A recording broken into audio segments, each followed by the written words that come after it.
City ജില്ലയിലെ 4 നിയോജക മണ്ഡലങ്ങളിലും താമരവിരിയും കോർപ്പറേഷൻ തിരഞ്ഞെടുപ്പിൽ പറഞ്ഞ സമയത്ത് നിങ്ങൾ പലരും പരിഹസിച്ചതുകൊണ്ട് ഞങ്ങൾ എങ്ങനെ പിടിക്കും എന്ന് പറഞ്ഞത് ഞങ്ങൾ കാണിച്ചു കൊടുത്തു.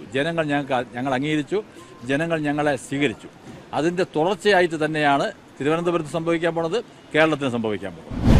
ഇന്ന് നാമനിർദ്ദേശ പത്രിക സമർപ്പിക്കേണ്ട അവസാന തീയതിയായിരുന്നു. ഈ ഒരു അവസാന തീയതി വന്നതോട് ഇത് അവസാനിക്കുന്നതോടുകൂടി തന്നെ ഏകദേശമുള്ള മത്സര ചിത്രങ്ങളൊക്കെ തെളിഞ്ഞു. എവിടെ ആരൊക്കെ മത്സരിക്കുന്നു, ആരൊക്കെ തമ്മിലാണ് ഇവിടെ പോരാട്ടങ്ങൾ നടക്കുന്നത് എന്നൊക്കെ തന്നെ നമുക്കിനി വരും ദിവസങ്ങളിൽ കാണാൻ സാധിക്കുന്നതാണ്.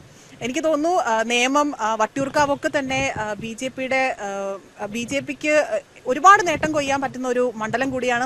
അതോടൊപ്പം തന്നെ തിരുവനന്തപുരം സെൻട്രൽ മണ്ഡലത്തിലെ BJP സ്ഥാനാർത്ഥിയായ കരമന ജയൻ അദ്ദേഹം ഇന്നിവിടെ നാമനിർദ്ദേശ പത്രിക സമർപ്പിച്ചു കഴിഞ്ഞിരിക്കുകയാണ്. തിരുവനന്തപുരം സെൻട്രൽ മത്സരത്തിൽ ഒരു ത്രികോണ മത്സരം തന്നെയായിരിക്കും കാഴ്ചവെക്കാൻ പോകുന്നത്. എന്തു തന്നെയായാലും നമുക്ക് എന്തായാലും അദ്ദേഹത്തിന്റെ പ്രതികരണം നമുക്കൊന്ന് ചോദിക്കാം. കഴിഞ്ഞ 2 മാസത്തിന് മുമ്പേ തുടങ്ങിയതാണ് തിരഞ്ഞെടുപ്പിൻ്റെ പ്രവർത്തനങ്ങൾ. ഞങ്ങൾ 101% ഞങ്ങൾ ജയിക്കും. തിരുവനന്തപുരം സിറ്റി ജില്ല ഞാൻ അന്നും പറയുന്നു, കോർപ്പറേഷൻ തിരഞ്ഞെടുപ്പ് പറഞ്ഞതുപോലെ തന്നെ വീണ്ടും പറയുന്നു, രാജീവേട്ടൻ്റെ നേതൃത്വത്തിലുള്ള ഭാരതീയ ജനതാ പാർട്ടി കേരള ഘടകം നേതൃത്വം കൊടുക്കുന്ന NDA കേരളത്തിൽ അധികാരത്തിൽ വരാൻ പോവുകയാണ്. ഞങ്ങൾ ആ ലക്ഷ്യം വെച്ചുകൊണ്ടാണ് ഈ തെരഞ്ഞെടുപ്പിൽ ഞങ്ങൾ പ്രവർത്തിക്കുന്നത്. 100% ഞങ്ങൾക്കും.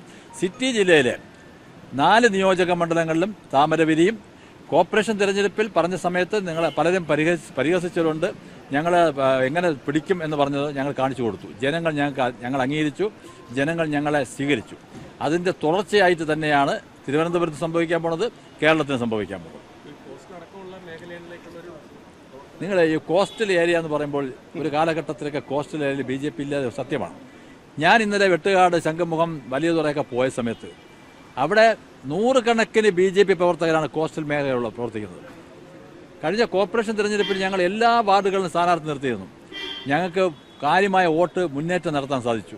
ആ സ്ഥാനാർത്ഥികളൊക്കെ അവിടെ കടലിൻ്റെ മക്കളായിട്ടുള്ള ആ സ്ഥാനാർത്ഥികളൊക്കെ ഇന്ന് ശക്തമായി തന്നെ BJP പ്രവർത്തിച്ചുകൊണ്ടിരിക്കുകയാണ്. കേരളത്തിലുടനീളം ന്യൂനപക്ഷങ്ങളുടെ അംഗീകാരം ഭാരതീയ ജനതാ പാർട്ടി കഴിഞ്ഞ 1-2 വർഷക്കാലമായി വളരെ കാര്യമായിട്ട് ഈ സമുദായങ്ങൾ BJPയോട് അടുപ്പം കാണിക്കുന്നുണ്ട്, അടുത്ത് ബന്ധം പുലർത്തുന്നുണ്ട്.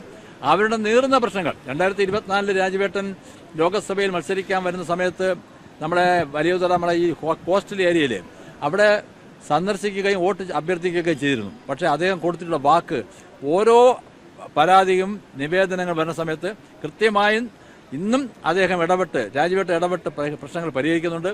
BJPയുടെ ശക്തമായ സാന്നിധ്യം ആ മേഖലകളുണ്ട്. കഴിഞ്ഞ 4 മാസത്തിന് മുമ്പ് നടന്ന കടലാക്രമണത്തിൽ BJP മാത്രമാണ് അവരുടെ പ്രശ്നങ്ങൾ കേൾക്കാൻ അവിടെ എത്തിയിട്ടുള്ളത്. വേറെ ഒരു ആന്റണി രാജു എന്ന MLA അങ്ങോട്ട് തിരിഞ്ഞു നോക്കിയിട്ടില്ല. അവരെ വോട്ട് വാങ്ങി MLA ആയ. അപ്പം അതുകൊണ്ട് കോസ്റ്റൽ മേഖലയാണ്, അതുകൊണ്ട് BJPക്ക് സാധ്യമല്ല. ന്യൂനപക്ഷങ്ങളുടെ വോട്ട് കേരളത്തിൽ BJP കിട്ടില്ല, അതുകൊണ്ട് സാധ്യമല്ല എന്നുള്ള രീതി ഈ തെരഞ്ഞെടുപ്പോടുകൂടി അവസാനിക്കാൻ പോവുകയാണ്. അത് നിങ്ങൾ കണ്ടോ?